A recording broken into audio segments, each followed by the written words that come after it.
This build is crazy. Let's get started.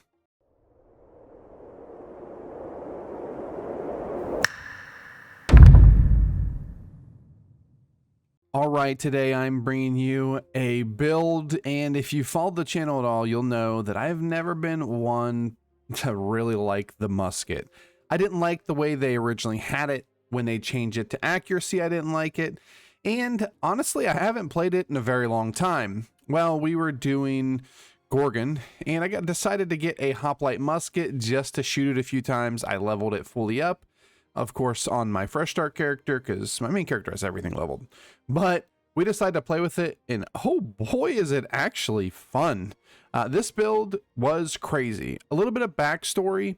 One thing that I've always really complained about when playing the bow is we didn't really have a good ranged weapon to play with it. Now you can always say, well, the musket was good, but the musket needs a lot of points to intelligence to work. Now that's still kind of the case, but we have a few things that kind of make up for that. And then, well, it really did the same thing the bow did, but most of the time just worse. Now there were cases if you were farther away and you could shoot, hit scan and all that good stuff, it was better in some cases, but I just like the bow better. But now with the way the musket currently is working, I absolutely love it, and it has been quickly becoming one of my favorite weapons to play in New World. So let's go ahead and get into the gearing. We'll get into that real quick. We'll get to the attributes here in just a second. So this is the gear setup. We're going to go over the weapons last because we're going to have a little bit of a discussion about it. But let's go over the armor first. When it comes to weapon perks, you're really just going to want explosive arrow.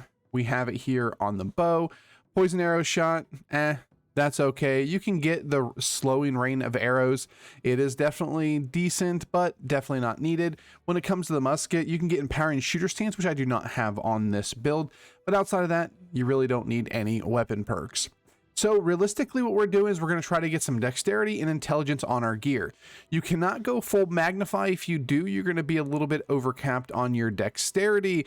But having said that, it's not that big of a deal because, well, we do run the bow. The bow does not scale at all off of intelligence. It does get a few points, which we'll talk a little bit about when I go over it. But a little bit extra dexterity is not a big deal for this build. I know to be completely min-maxed for the musket, you want not every piece to have magnify because it's going to overcap you.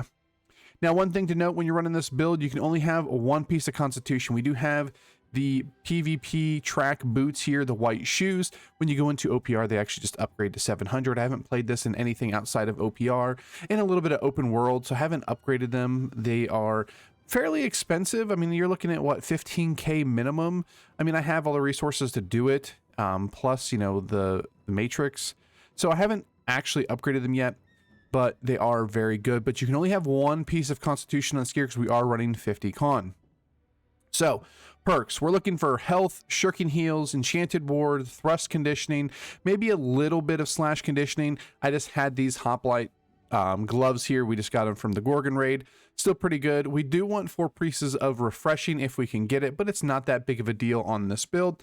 And then we're just kind of filling it out from there. We can see here we have a few pieces of shirking heels, which is really good.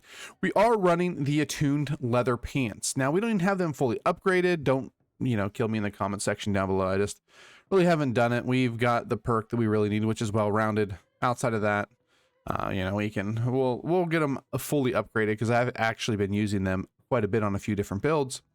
I did end up trying the winged leather shoes. They are a little bit better for escaping. They do give you a little bit extra haste, especially when you're escaping on the actual bow here itself. But overall, I tested the damage. Attuned leather pants are more damage. Now, I tested out a lot of different things for this build. I tested out multiple different bows, multiple muskets, multiple different setups, and this is just what I found to be the best. Now, in the PvP clips, you're going to see a couple different setups. Well, you know, I was running sticky bomb. I don't know if I put any clips in there, but I ran, there's a build out there that you can basically just run just powder burn. I didn't like any of those. I settled on the one that I like the most.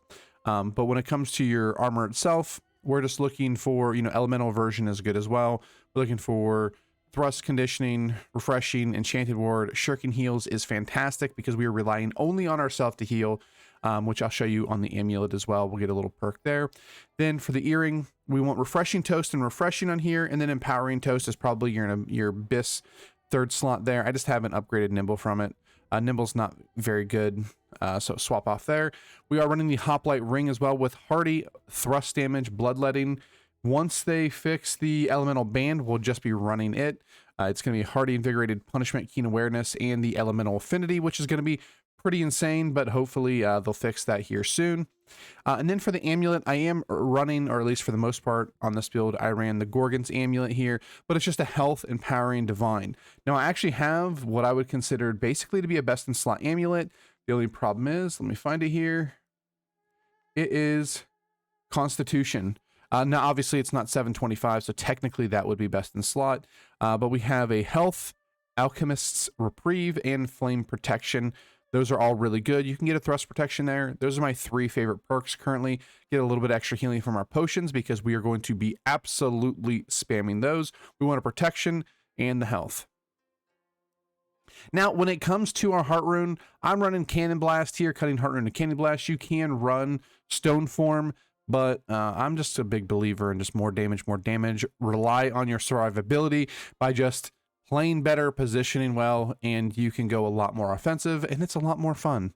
Then when it comes to the weapons, we'll go to the bow, because realistically, I think you have 2 options here. You have the Hoplite Bow, or you have the Bolt Caster. The Bolt Caster is going to provide you a little bit more burst damage. Now, I tried both out. I have the Bolt Caster fully leveled with Empowering Explosive Arrow. Both of my bows have Empowering Explosive Arrow. I'll tell you why I decided on the Hoplite Bow after playing around with it. Now, if you're going a straight bow build, maybe bow rapier or something like bow hatchet, I'm going to go Bolt Caster every day. The Bolt Caster does more single target damage. It just absolutely pumps damage pretty hard, where the Hoplite relies more on dots.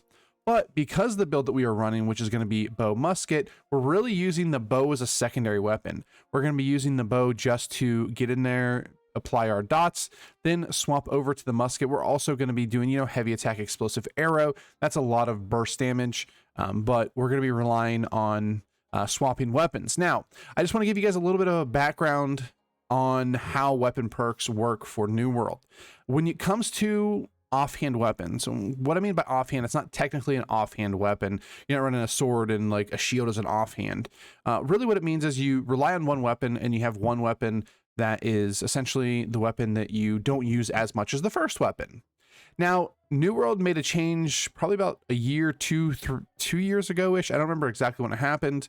So when your perks used to transfer over from one weapon to the other. So if you have Keenly Empowered, you could proc Keenly Empowered on, weapon 1, swap over. Same with Keen Speed. I used to love Keen Speed on my offhand weapon. It was fantastic. There was a really cool build that I used to have. I honestly wish they'd go back to it because it actually allowed you to have a lot more build diversity. Now, you're very much just kind of tailored into one specific thing. So let's take a look at the bow here. So we are running an Opal in there with an Electrified gem. It really doesn't matter any of the elements you put in here. You're going to want to put an element in each one. The big thing here is to make sure that the elements you have on both weapons that you're running are different and not fire. The only reason why I say it's not fire because people run flame protection. That's about the only element people will go against. You can't say the next one would be maybe electric or arcane, but for the most part, people aren't building against that because it's definitely not the most damage you're going to be taking. So we want to make sure we're running 2 different ones of those because you can tag one person with the bow, swap to the musket, hit them. It will stack both of those. Now, if you have an electrified, it will not stack. It only apply one. So it gets you a little bit extra damage there. So Sustained Infliction, this is going to make our dots hit a little bit harder. We can't take any of our perks over to our second weapon. We can't Keenly Empowered, Keen Speed. So when we apply our dots, we just want them to stay on for as long as possible.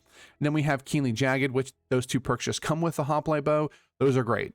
I am not a big fan of Keenly Jagged or Sustained Infliction, actually, on most main weapon builds because they are what I call fake damage and stat patty damage. We'll talk a lot about that when I get to the musket. But for the scenario that we're talking about here, where I'm just applying the dots on the bow, swapping to the musket, and doing 80% of our time is going to be spent on the musket. These are fantastic.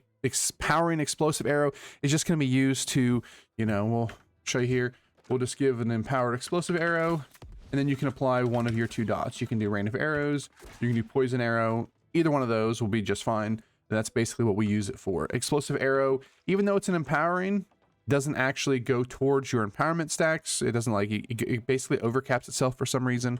So empowering explosive arrow on your bow is very good. Now in the musket, I swapped between two different ones.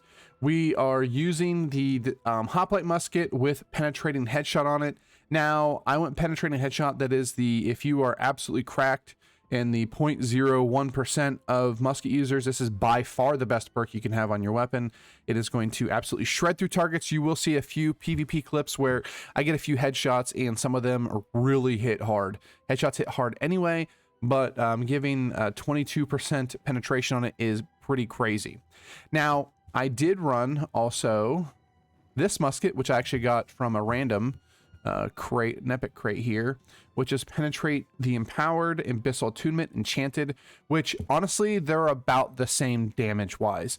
Now the abyssal or the hoplite musket here is going to do a little bit more with burn, the burn damage, but this one does pretty much more damage on every single thing else.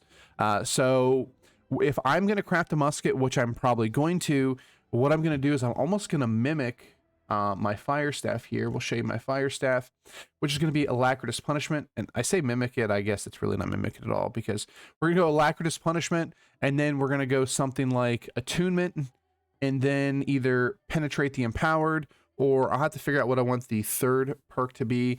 It could be actually Keenly Jagged is still actually pretty good. Just because we don't have a whole lot else we're going to put there. Penetrate the Empowered is probably going to be your best overall if you're doing group play, because it's going to help the other people as well. But Alacritous Punishment is definitely going to be your best in slot over your Disdained Infliction. Disdained Infliction, I know people are in absolutely love with it, but especially if you're running wars and with the new OPR change, people are going to have a lot of ways to cleanse dots, and whenever you cleanse dots, Disdained Infliction doesn't do anything. So yeah, so that is what it is. You're going to see games with both this musket and the other musket. They are very close in actual damage numbers. This one's going to pop a little harder on your actual shots. Just on your burn damage, this one's going to hit just a little bit harder. Okay, that was a lot of rambling about the weapons, but we did test a lot, and we are going to craft a Abyss musket, and if you want, I can actually update you guys and show you, everything about it, and show the damage numbers on it and everything like that if you guys would like. So let's talk a little bit about, we'll go to the attribute points since I brought it up here. We're going to be doing 25 strength, 350 dexterity, 50 points into constitution, and the rest of the points intelligence. My respec here is just a little bit messed up, but you should see here, you're going to get 15 points into everything. We have just enough points to put a few into dexterity. We're going to put 5 points into constitution because we have one piece of gear, and then you can put the rest of the points into intelligence. And then I have intelligence food instead of running the food that actually gives you for your magnify. I run intelligence food. That'll bump it up even more, actually. Yeah, so then we'll go ahead and pop my food just so you guys can see. We just have the 44 food here. And our final stats are 25 strength, 350 dexterity, 262 intelligence, and 50 constitution. This build has a ton of damage. If you want to go 100 constitution, or you have to go 100 constitution, that's not bad. Now, I did mention the fact that the bow is a dexterity only scaling. Now, we do get some points here with light attacks on the bow. We don't light attack that often, to be fair. It's more the musket with the light attacks.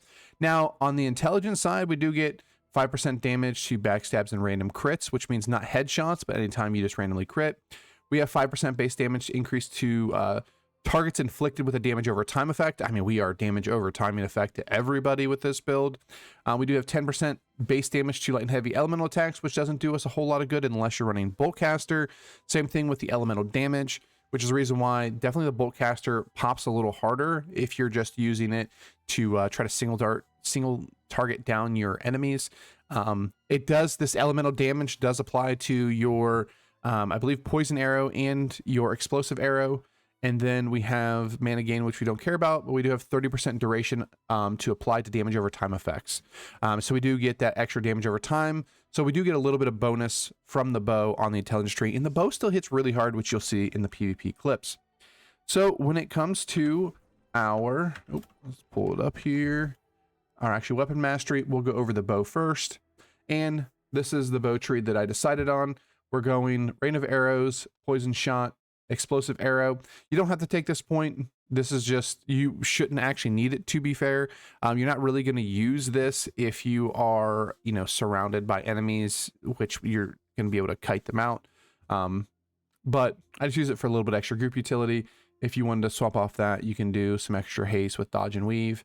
I know a lot of people really like this one, but I dodge a lot with a bow, so I don't proc this as much. I prefer the actual like weapon swap and stuff like that when it comes to my haste, which I believe is this one right here. Gain 10% haste when you swap to your bow. I know it's a 10% cooldown, but we want to swap to our bow to kind of get away because that's where we have most of our haste on anyway. So we like that one. You can take this point off here and get a little bit extra haste, would be good too. Let's go to the musket. The musket here, we have powder burn, we have power shot, we have shooter stance. I tried sticky bomb, I tried traps, I tried stopping power, I tried a build with just powder burn and basically take every other passive in the game. This is the build that I ended up running. You're going to really rely on powder burn and power shot to do almost all of your damage. Whenever you get a chance, shooter stance can be very, very good. You just be able to sit down if you're in a good spot. Don't be afraid to cancel it though. You will die here in this ability if you don't actually time it correctly and have good positioning, but it's still really good. But honestly, you guys can run a plethora of different things. If you want to just only run these two abilities and then get a few extra passives, you can do that as well. A couple other passives we don't get, which is landing 2 headshots within 5 seconds, halves the duration of the next reload. That's really good, but you gotta, again, hit headshots. We do have headshots weaken targets, but again, headshots. And the basic attack headshots reduce all musket cooldowns by 10%. Those are very good cooldown abilities and, you know, reload abilities. But again, we're not landing that many headshots, which is the reason why we don't worry about them too much. We do have attacking a target with an active EVA for restores 5 stamina, which is good for a little bit of kiting. We did not take increased armor penetration against targets that are not blocking with a shield by 10%. This really would apply mainly to light armor, sword and shield users. You will see me get a couple kills on, you know, heavy and medium armor. This build's not really meant to annihilate those builds. You can really attrition them out a little bit if they don't have a healer, but if they're the healer, you're never going to get through them anyway. And then we have one back it up, which is walking strafing movement increased by 10%. When enemies within 8 meters of a player, we're not doing that. Like, that's just something we really don't care about. Other than that, you're getting all the passives. The passives on the musket are pretty insane. So that is the build. We went over the weapons. We went over the gearing. Basic playstyle is going to be, your essential range artillery build. You're going to be standing in the back line. This build does actually a great job of not only shooting through corridors, but getting up and shooting down. You're going to see a couple clips where I'm shooting through the corridors and the numbers just explode. You see just dots everywhere. I mean, it looks like a fire staff build when it comes to the amount of dots, but then I can really get up. I can shoot targets from a long distance. I have a lot of burst damage with the bow here with a heavy attack explosive arrow. That is going to be one of your biggest damaging skills. You're going to apply your poison arrow, rain of arrows, poison shot, rain of arrows, just to put it some extra pressure. Rain of arrows does a lot of damage as well. So you're going to get a lot of consistent pressure along with just the ability to absolutely nuke targets down. You want to make sure you get the instant reloads off. The best way to do that is going to be to shoot. Then you have the reload. If you look down on the bottom right above my stamina bar, we'll shoot, dodge, shoot. You can see there the little timer button that is just giving us the time to where we can shoot and reload again. So we'll shoot, dodge, shoot. And every 6 seconds you can do it. You want to do that basically off cooldown. That is a ton of burst damage. One thing to note, and I'm sure most musket users know this, but when you're in your shooter stance, you can actually hit your powder burn and your stopping power there. So you can actually just shoot and actually proc those at the same time. To get out of your shooter stance, you can either hit F or dodge roll. I prefer to dodge roll because most of the time you are trying to get out of the way of something anyway. So I just like to dodge roll back, but you can do that as well. Pretty easy playstyle. You're going to see some PvP clips coming up here in a second. So I hope you enjoyed this video. Like, comment, subscribe. Like always, we have a bunch of builds planned coming up in the near future. And I hope you see you in the next one. Peace.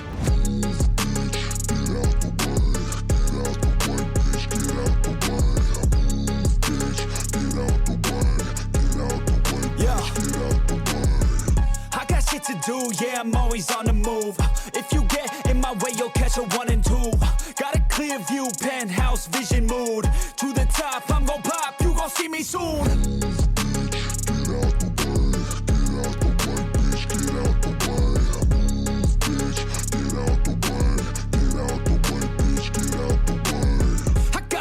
Of winning, living like I'm a millionaire. Got a vision, I'm willing to do anything to get there. Man, I'm driven and building something that people calling rare. Always prepared, I'll teach you when I get there.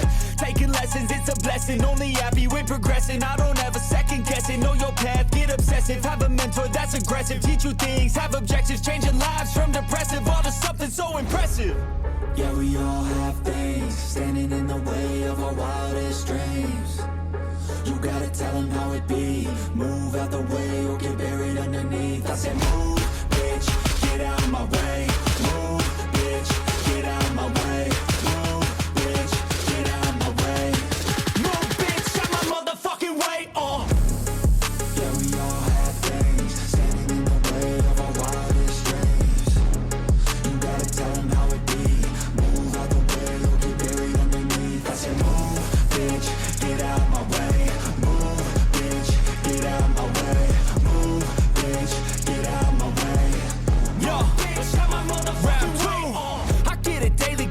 So hard I'm off the grid, but you can find me in the zone getting after it. It takes work, you don't need to be talented. That's for people who are lazy, want it fast and quick. I got goals, they never get old in my soul. I'm on a roll, I'm going all in, never fold. I'm in control, the driver's seat is made of gold. I'll teach you how to do it one day when my story's told. Yeah, we all have things standing in the way of our wildest dreams. You gotta tell them how it be. Move out the way or get buried underneath. I said move, bitch, get out of my way. Move, bitch, get out of my way.